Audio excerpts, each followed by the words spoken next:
দেখো আজকে যে কবিতাটা অনুবাদ করছি সেটা হচ্ছে to autumn, written by John Keats. তো এখানে ফার্স্ট লাইনটা দেখো, season of mist and mellow of fruitfulness, কুয়াশার ঋতু পরিপক্ক করে তোলে ফলগুলোকে। Close bosom friend of the maturing sun, পূর্ণবয়স্ক সূর্যের পরম বন্ধু। এখানে কিন্তু এসব বলতে অটামকে বোঝানো হয়েছে, ঠিক আছে। Conspiring with him how to load and bless, দুজনের মিলিত প্রচেষ্টায় ধন্য হয়েছে পুষ্টতায়। With fruit the vines that round the thatch even eaves run, ফল ভারনত আঙুর লতা খড়ের চাল বেয়ে বেড়ে ওঠে দ্রুত। To bend with apples the most cottage tree, ফল ভারে নত হয়ে কুটির লগ্ন শ্যাওলা ধরা আপেল বৃক্ষ। And fill all fruit with ripeness to the core, পরিপক্ক ফলগুলো পূর্ণ হয় দানার পুষ্টতায়। To swell the gourd and plump the hazel shells, পুষ্ট হয় লাউগুলো টুপ করে ঝরে পড়ে পুষ্ট কাঠবাদাম। এখানে হেজেল বলতে এটা এক ধরনের বাদাম বোঝানো হয়েছে, তবে কাঠবাদাম না, কারণ কাঠবাদাম হচ্ছে অ্যালমন্ড, হেজেল একটা আলাদা একটা বাদাম, hazelnut. With a sweet kernel to set budding more, মিষ্টি শস্য দানা আরও পৌঁছেছে পূর্ণতায়।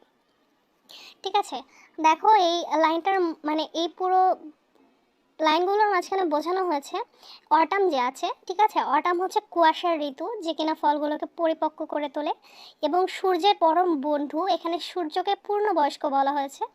দুজনের মিলিত প্রচেষ্টায়, অর্থাৎ সূর্য এবং এই অটাম, এই দুজনের মিলিত প্রচেষ্টায় ধন্য হয় পুষ্টতায়, ঠিক আছে। আর হচ্ছে ফল ভাররত আঙুরলতা খড়ের চাল বেয়ে বেড়ে ওঠে, তারপরে কুটির লগ্ন শ্যাওড়া ধরা আপেল গাছের কথা বলা হয়েছে। তারপরে পরিপক্ক হয় ফল, পূর্ণ হয় ফলের দানা, পুষ্টতায় পূর্ণ হয়। তারপরে হেজালনাট ঝরে পড়ে, সেটা বোঝাইছে। মিষ্টি শস্য দানা আরও পৌঁছাইছে পূর্ণতায়। তো এখানে এই অটাম আর সূর্যের মিলিত প্রচেষ্টায় এইসব ফলগুলো পরিপূর্ণ হয়ে ওঠে, সেটা বোঝানো হয়েছে। এরপরের লাইনটা দেখি চলো। And still more later flowers for the bees, তখনও বিদায়ী ফুলের মৌমাছিরা ভাবে, until they think warm days will never সিক্স, কখনো যাবে না ফুরিয়ে গ্রীষ্মের এই দিন। For summer's has o'er brimmed their clammy cells, গ্রীষ্ম তাদের মৌচাক পূর্ণ করেছে আঠালো মধুর রসে।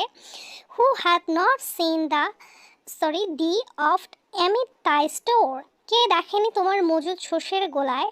Sometimes whoever seeks abroad may find, ক্ষণে ক্ষণে তোমায় দেখা যায় মাঠে।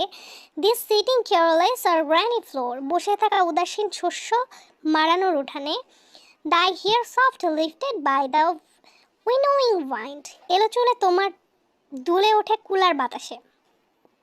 এবার দেখো এখানে বোঝাইছে যে হচ্ছে তখনও বিদায়ী ফুলের মৌমাছিরা ভাবে এই গ্রীষ্মের দিন কখনো ফুরিয়ে যাবে না। তো এই সিজনটাকে মৌমাছিরা বেশ পছন্দ করেছে, কারণ দেখো অনেক বেশি ফল ফুল হয়ে থাকে এই গ্রীষ্মে, যার কারণে মৌচাকগুলো পূর্ণ হয় আঠালো মধুর রসে, ঠিক আছে। তারপরে হচ্ছে এই অটামের কারণে অনেক ফলাদি ফসল জন্মে, যার কারণে মজুদ হয় শস্যের গোলায় শস্য মজুদ হয়। তারপরে এই অটামকে মাঠে দেখা যায় বসে থাকা উদাসীন শস্য মারানো উঠানে, ঠিক আছে। যখন হচ্ছে উঠানে শস্য শুকাতে দেয়, তখনও সেখানে অটামকে অনুভব করা যায়। কবি হচ্ছে অটামকে একজন পার্সোনিফিকেশন হিসেবে এই কবিতাটা লিখেছেন। অর্থাৎ এখানে যেন গ্রীষ্ম ঋতু একটা মানবী রূপে কল্পনা করা হয়েছে এবং তার সম্পর্কে লেখা হয়েছে। এবার দেখো, এলো চুলে তোমার দোলে উঠে কুলার বাতাসে, অর্থাৎ যখন হচ্ছে শস্য কুলার সাহায্যে পরিষ্কার করে, তখন যেন হচ্ছে গ্রীষ্মের সেই বাতাস সেখানে যেন তাকে দেখা যায়, এরকম কিছু বোঝানো হয়েছে। চলো দেখা যাক এর পরের লাইনগুলো। or on a half-reefed furrow sound asleep, কিংবা অর্ধকর্ষিত জমিতে তুমি থাকো গভীর ঘুমে, drowsed with the fume of poppies while I look, অকর্তিতে শস্য গোছার পানে হাত বাড়াতেই, spare the next swath and all its twined flowers, শস্য আঁকড়ে ধরা পপি ফুলের মদির সুবাসে তুমি ঢলে পড়ো। and sometimes like a grinder though toast keep মাঝে মধ্যে তোমায় দেখি ধান কুড়ুনির মেয়েদের সাথে steady thy laden head across a brook মাথা উঁচু করে পায়ে পার হয়ে যাও ছোট নদী or by a cider press with a patient look কিংবা আপেল পিষে রস করা যন্ত্রের পাশে বসে থাকা পরম নিষ্ঠায় thou watchest the last oozing hours by hour ঘন্টার পর ঘন্টা থাকো আপেলের শেষ ফোঁটা ঝরা দেখতে। অর্থাৎ এখানে পুরো গ্রীষ্ম ঋতুটাই থাকে হচ্ছে দেখো আপেলের শেষ রস পেশা পর্যন্ত, অর্থাৎ পরিপক্ক হওয়া পর্যন্ত আপেলের শেষ ফোঁটা ঝরা দেখতে, অর্থাৎ যতদিন ফলগুলো পরিপক্ক হয় ততদিন গ্রীষ্ম থাকে। এবার দেখো মাঝে মধ্যে তোমায় দেখি ধান কুড়ানির মেয়েদের সাথে, অর্থাৎ এখানে গ্রীষ্মকে কল্পনা করা হয়েছে একজন মানবী রূপে, যার কারণে এই ফ্রেজগুলো ইউজ করেছেন কবি। তো চলো এর পরের লাইনগুলো দেখি। Where are the song of spring এই where are they কোথায় সে বসন্ত সঙ্গীত তাহা কোথায় সে think not of them thou hast music thy music too ভেবো না ওদের কথা তোমারও তো আছে তেমন সঙ্গীত while buried cloud bloom the soft dying day যখন জেগে ওঠে মেঘ ঝলমলে দিনের বেলায় and touch the stubble plains with rosy hue আর মাঠের খড়ে স্পর্শ দেয় গোলাপি আভা then in a wayful joy the small gans mourn তখন ডাস পতঙ্গের গুনগুন ঐক্যতান শোনা যায় among the river swallows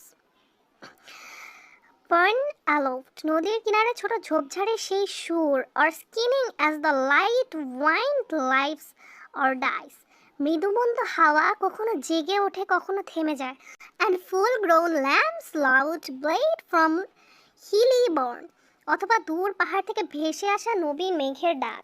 এবার দেখো এখানে বলেছে কোথায় সে বসন্ত সঙ্গীত তাহা কোথায়, তারপরে বলেছে তুমি বসন্তের কথা ভেবো না তোমারও নিজস্ব শব্দ সঙ্গীত আছে, যেমন হচ্ছে যখন জেগে ওঠে রোজ্জ্বলমল দিনের বেলায় খড়ে স্পর্শ দেয় গোলাপি আভা তখন হচ্ছে কীট পতঙ্গের গুনগুন ঐকতান শোনা যায়, নদীর কিনারে ছোট ঝোপঝাড়ে সেই সুরগুলো শোনা যায়, তারপরে মৃদুময় হাওয়ায় কখনো জেগে ওঠে কখনো থেমে যায় অথবা দূর পাহাড় থেকে ভেসে আসে নতুন মেঘের ডাক। ঠিক আছে, এসব হচ্ছে অটামনের শব্দ সুর, তো এসবই বোঝানো হয়েছে।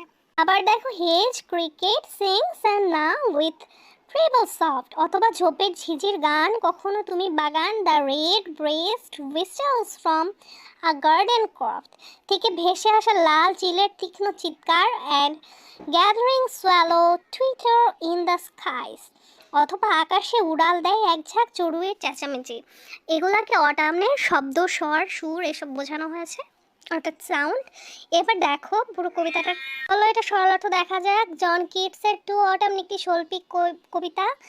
এই কবিতায় কবি প্রথমে শরৎকালকে ফল ফলাদি পাকার ঋতু হিসেবে বর্ণনা করেছেন, কারণ শরৎকাল সূর্যের সাথে মিলে আঙুর ও আপেলকে পাকায়, লাউকে ও হিজল ফলগুলোকে মিষ্টি শীষ দ্বারা পুষ্ট করে এবং অসংখ্য ফুল ফোটায় যাতে মৌমাছিরা মধু সংগ্রহ করে, মৌচাককে কানায় কানায় পূর্ণ করে। দ্বিতীয় অংশে কবি শরৎকালকে নারী রূপে বর্ণনা করেছেন। নারী রূপী শরৎকাল শস্য গোলাজাত করার কাজে ব্যস্ত, ধান মাড়াইয়ের কলের কাছে তাকে উদাসীন চিত্তে বসে থাকতে দেখা যায়, শস্য ঝাড়াই করার যন্ত্রের বাতাসে তার চুল উঠতে দেখা যায়, সে শস্য কর্তনী রূপে অর্ধকর্তিত শস্যের পপি ফুলের গন্ধে ঘুমিয়ে থাকে, আবার কখনো তাকে দেখা যায় শস্যের বোঝা কাঁধে নিয়ে চলতে কিংবা আপেল থেকে রস বের করার যন্ত্রের পাশে ধৈর্য ধরে বসে থাকতে। শেষে কবি শরৎকালকে বসন্তকালের সাথে তুলনা করে বলেছেন যে বসন্তকালের মতো তোমারও নিজস্ব সঙ্গীত আছে। এর গুঞ্জন ধরেই চড়ুই পাখির কিচির মিচির, ভেড়ার কণ্ঠের ধ্বনি, ঝোপঝাড়ে ঝিঝি পোকার চিৎকার, এগুলো তার নিজস্ব সুর। নীলাকাশে সাদা সাদা খণ্ড মেঘ এবং বিকেলে সূর্যের আলোতে ঘরের মাঠের গোলাপি আভা হলো শরতের নিজস্ব রং। এভাবেই কবি এই কবিতার শরৎকাল বিচিত্র চিত্রে চিত্রায়িত করেছেন। বিকেলে সূর্যের আলোতে ঘরের মাঠের গোলাপি আভা হলো শরতের নিজস্ব রং, এভাবেই কবি চিত্রায়িত করেছেন শরৎকালকে। তো এখানেই শেষ হচ্ছে এই কবিতাটা, আশা করছি তোমরা বুঝতে পেরেছ। এখানে হচ্ছে কবি অটামকে একজন মানবী রূপে কল্পনা করে এই কবিতাটা লিখেছেন। এরপরে যদি তোমাদের বোঝার কোনো প্রবলেম থাকে অবশ্যই কমেন্ট করে জানাবে। এতক্ষণ সাথে থাকার জন্য অনেক অনেক ধন্যবাদ।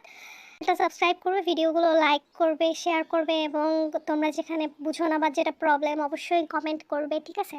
তো ভিডিওটা এখানেই শেষ করছি। আল্লাহ হাফেজ।